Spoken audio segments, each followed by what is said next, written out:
झारखंड में इन दिनों भारतीय जनता पार्टी के जितने भी विधायक हैं वो अटैकिंग मूड में हैं। जहां भवनाथपुर के विधायक ने कहा कि हमने चूड़ी नहीं पहनी है, वहीं आसू के विधायक ने गोमिया से कहा कि हमारे क्षेत्र में 41% कमीशन लिया जाता है। अभी कल ही बाघमारा के विधायक ने स्टेज से चिल्ला के कहा कि हमारे यहाँ हजारों टन कोयले की चोरी की जाती है। विधायक जब इतना बोलेंगे तो पूर्व सांसद क्यों खामोश रहेंगे? आपने सुना कि किस तरह अभी थोड़ी देर पहले भारतीय जनता पार्टी के गिरिडीह के पूर्व सांसद रविंदर पांडे ने दहाड़ मारी और कहा कि हम लोगों ने भी चूड़ियां नहीं पहनी है। लेकिन इसी बोकारो ज़िले में भारतीय जनता पार्टी का एक और विधायक है जिसने अपने तरीके को बदला है और झारखंड मुक्ति मोर्चा और कांग्रेस पे दोषारोपण करने के बजाय अपने विधानसभा के मुद्दों को बड़ी मजबूती के साथ उठाने का प्रयास किया है। हमारे साथ बात करने के लिए समय अमर कुमार बावरी जी हैं और पूर्व मंत्री भी हैं। सर, जहां जितने विधायक हैं वो दोषारोपण में व्यस्त हैं, आप विधानसभा की समस्याओं को लेकर बैठ गए हैं। देखिए, ये बात सही है कि विगत 3 साल में जब से ये सरकार बनी है 2019 से और अब तक यदि देखें तो ये सरकार सभी पैमाने पे विफल है। भ्रष्टाचार तो इस सरकार का इतना बड़ा अचीवमेंट बन चुका है कि इसके चर्चे पूरे देश नहीं दुनिया तक में चल रहे। एक मुख्यमंत्री रहते, उनके प्रतिनिधि आज जेल के अंदर हैं। एक मुख्यमंत्री रहते, उन तक सम्मान आ रहा है। तो ये अपने आप में झारखंड के उस दुर्दशा को दिखलाता है जो माननीय विधायक जेएमएम लोबिन हेम्ब्रम गला फाड़ फाड़ के चिल्ला के कह रहे हैं कि भाई साहेबगंज का बड़ा बड़ा पहाड़ जो हुआ करता था आज उसका कहीं नामो निशान नहीं मिट रहा है। ज्योग्राफिकल सर्वे का अगर दिखाएंगे तो आज से 5 साल पहले जो पहाड़ दिख रहा था वो अभी कहीं दिखने को नहीं मिल रहा है। तो ये जो सरकार में लूट जो हुआ है, इस लूट से आक्रोश पूरे जनता के बीच में है और उसका प्रदर्शन भी कहीं ना कहीं अब देखने को सबको मिलना चालू हुआ है। चंदन क्यारी में जब ये भारतीय जनता पार्टी ने निर्णय लिया कि भाई हम लोग सभी प्रखंडों में इस सरकार के जो खामियां हैं, कमजोरियां हैं, इसकी विफलता है, इसको हम लोग दिखलाने का प्रयास करेंगे अपने प्रदर्शन के माध्यम से, तो सरकार की बौखलाहट स्वाभाविक बनती है क्योंकि ग्राउंड स्तर पर बड़ा समर्थन मिल रहा है, लोग आ रहे हैं, तक नहीं पहुँचे। अच्छा सर, आपका जो भतीजा है, चाचा भतीजा का बड़ा प्रेम रहा किया और आपके उनके पिता के साथ भी बड़े अच्छे संबंध थे। 3 साल के बाद भतीजे ने अटैक जरूर किया विधायक पे, लेकिन साफ तौर पे कहा कि आपकी ज़मीन जो है वो घसक चुकी है, अब आप सुखाड़ के बहाने राजनीति करना चाहते हैं। तो क्या माना जाए, कल का जो आपका प्रदर्शन है ये अमर बावरी का शक्ति प्रदर्शन भी माना जाए? ऐसा है, अमर बावरी को जनता ने बराबर आशीर्वाद दिया है और भारतीय जनता पार्टी के साथ भारतीय जनता पार्टी के चंदनगढ़ विधानसभा ही नहीं, पूरा झारखंड और पूरा देश साथ में। हमको कुछ दिखलाने और कुछ बतलाने का तब जरूरत नहीं है जब 2 बार लगातार चंदनगढ़ की जनता ने अच्छे वोटों से जिता करके प्रतिनिधित्व का मौका दिया है। तो हमको किसी को कुछ साबित नहीं करना है।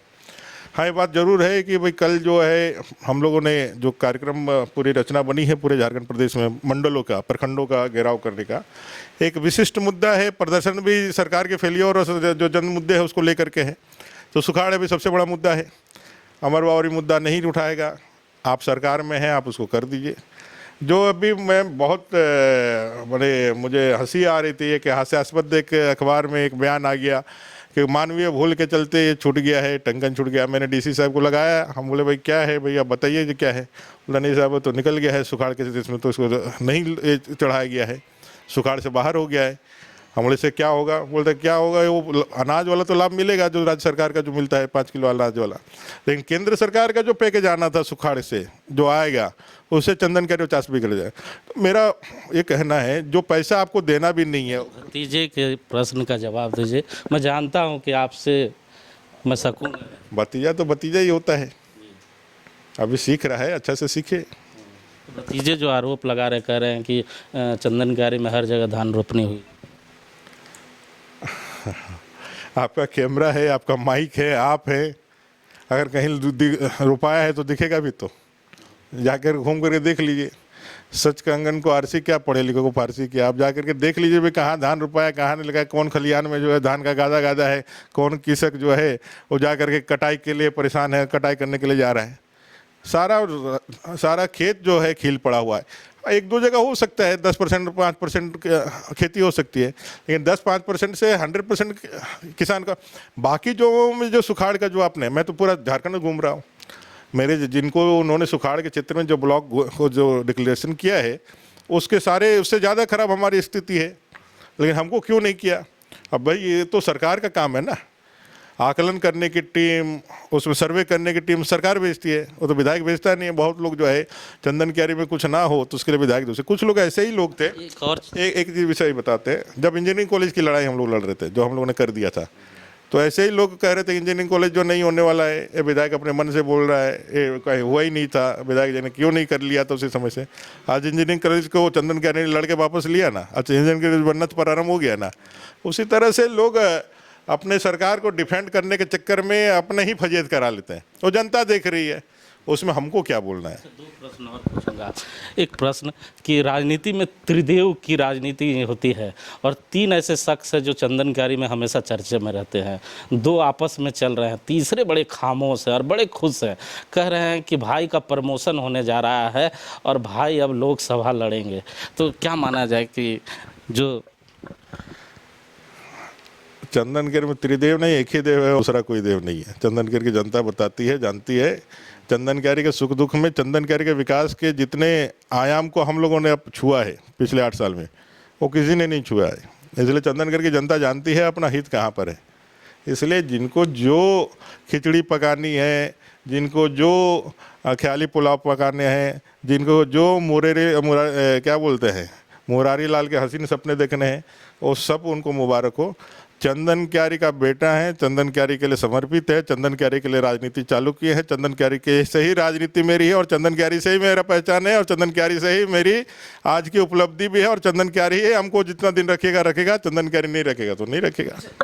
तो सुना ना आपने, जो लोग चंदन क्यारी में राजनीति कर रहे हैं, अगर इस समय पूर्व मंत्री के बयानों को सुन रहे हैं तो सुन ले, मुंगेरी लाल के हसीन सपने देखना बंद कर दे, क्योंकि अभी कोई वैकेंसी ओपन नहीं है।